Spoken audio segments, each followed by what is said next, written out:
Et bonsoir à tous et bienvenue sur le groupe Facebook Walt Disney World Orlando Info en français. Moi c'est Yann, vous êtes dans le Warm-Up. Le Warm-Up c'est quoi? C'est une émission de moins de 15 minutes qui revient sur l'essentiel de l'actu de Disney World de la semaine dernière avant d'attaquer l'émission Twitch qui commence juste après l'adresse là en bas de votre écran tout de suite là. Twitch.tv/les voyages de Walt.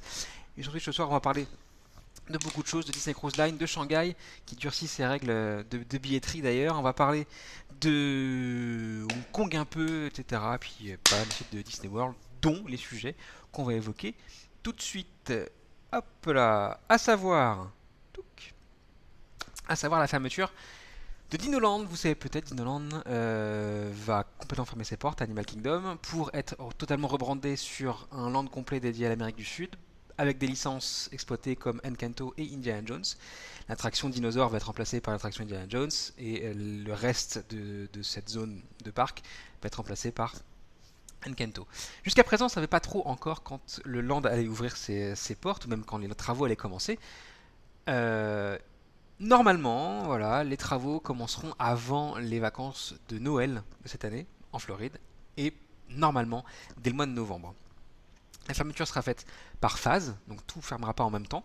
Il est possible par exemple que Dinosaur ferme avant le reste, que Restaurantosaurus, le Quick Service, c'est l'un des derniers points à fermer, parce qu'à l'entrée du land, etc. Donc voilà, Disney va clarifier ça dans les semaines qui viennent.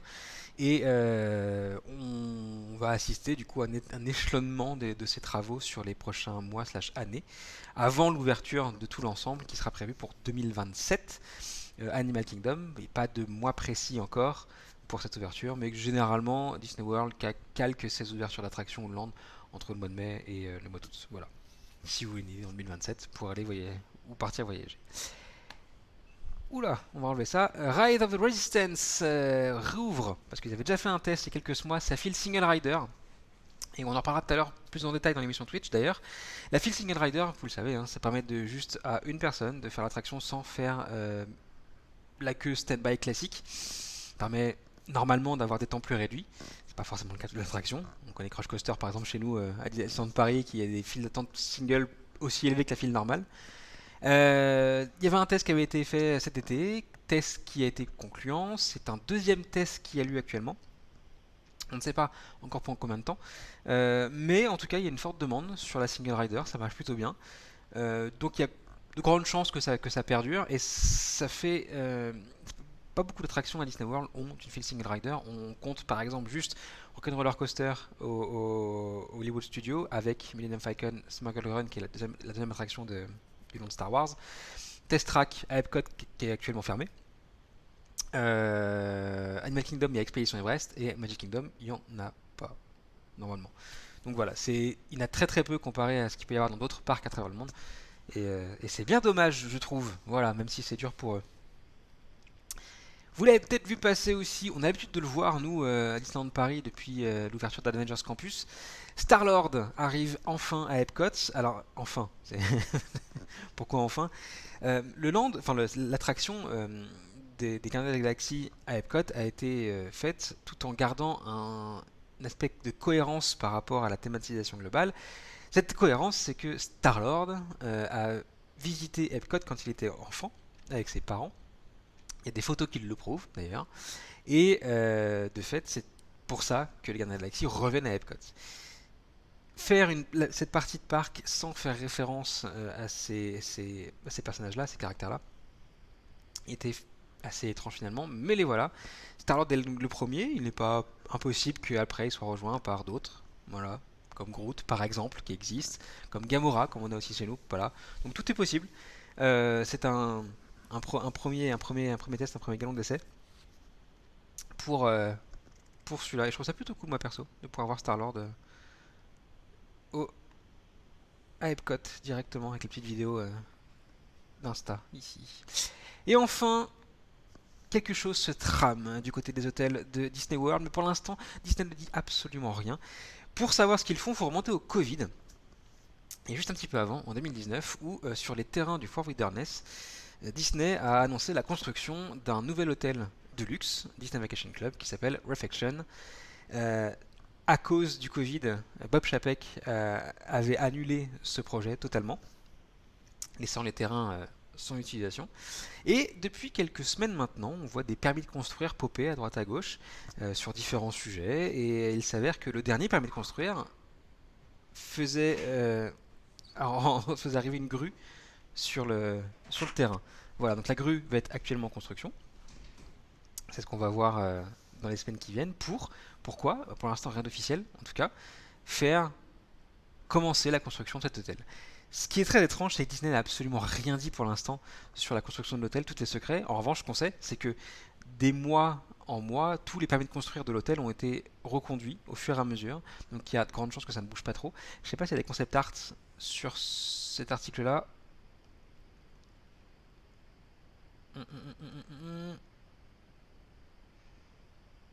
Bah, visiblement non, mais voilà, bah, il y en a ici, voilà. Un hôtel comme ça qui va ressembler à ça, et je trouve plutôt classe en l'occurrence. Voilà,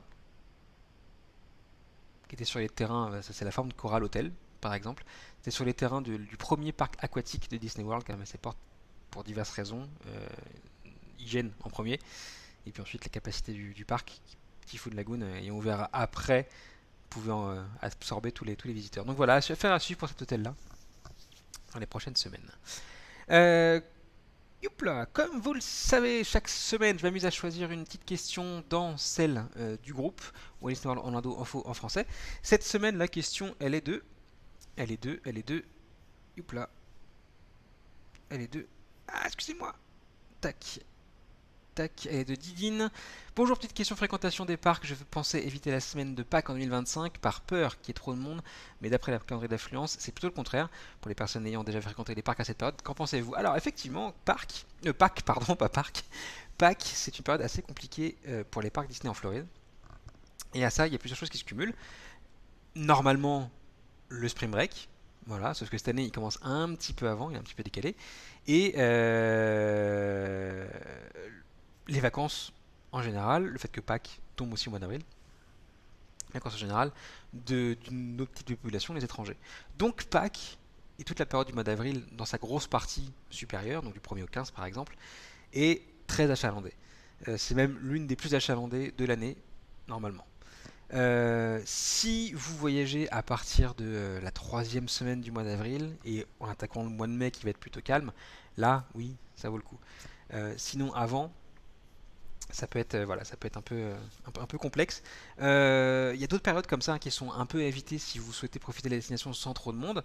Bah, on peut noter celle de Noël, typiquement, hein. Entre Noël et Nouvel An, c'est une période qui est pleine à craquer. Thanksgiving, le troisième jeudi du mois de novembre, qui est aussi à essayer d'éviter. On a le Spring Break du coup, qui va se passer entre le mois de mars et le mois d'avril, sur tout échelonné comme ça, sachant que plusieurs académies partent pas en même temps en vacances, donc du coup bah, les affluences sont pas tout à fait identiques selon les semaines. On a aussi quand va commencer les vacances, les grandes vacances de l'été, donc à partir du mois de juin jusqu'à un bon gros mois de juillet, avant que le mois d'août se calme tout doucement pour attaquer un mois de septembre tout vide. Voilà, ça marche comme ça. Ne vous calquez pas sur les vacances européennes pour vos visites, ça sert strictement à rien. Ce qu'il faut regarder vraiment, c'est les vacances US. Les Européens qui viennent en Floride sont peu nombreux globalement, donc ça n'a aucun impact sur l'affluence globale. En revanche, oui, que ce soit des Mexicains, des Brésiliens, des Américains forcément et des Canadiens en vacances, là oui, ça a beaucoup plus d'impact sur le parc et c'est plus ça qu'il faut regarder, les périodes de vacances de chacune de ces régions. Si on parle de période faible, septembre, on est une, avec un bout d'octobre, janvier par exemple, ou encore le mois de mai, voilà, qui sont de très bonnes périodes pour le coup, le mois de mai, et qui est relativement calme, donc c'est plutôt sympa à faire, par contre il peut commencer à faire très très chaud cette période. Voilà, j'espère que que j'ai pu répondre à la question. On va attaquer l'émission Twitch dans quelques minutes maintenant. Le temps va vous rappeler que y a un concours qui va être lancé dès demain sur les réseaux des voyages de Walt et notamment sur Instagram. On vous a demandé cette semaine d'envoyer vos photos pour qu'elles apparaissent dans le calendrier 2025 des voyages de Walt. C'est la deuxième fois qu'on fait un calendrier. L'année dernière, c'était le premier, il n'y avait que mes photos perso. Là, cette année, sur la bonne idée d'un des viewers de Twitch d'ailleurs, on a décidé d'incorporer une photo de vous, donc on en a récolté quelques-unes, une vingtaine. Et maintenant, du coup, ça va être à vous de voter pour les photos qu'on a récoltées et savoir laquelle sera dans le calendrier 2025 des voyages de Walt. Voilà, ça se passe demain sur Instagram directement. Voilà, je vais commencer l'émission Twitch dans quelques minutes. Si vous ne suivez pas, eh ben, bonne soirée à vous. Si vous suivez, on se dit à tout de suite directement sur Twitch. Des bisous tout le monde. Allez!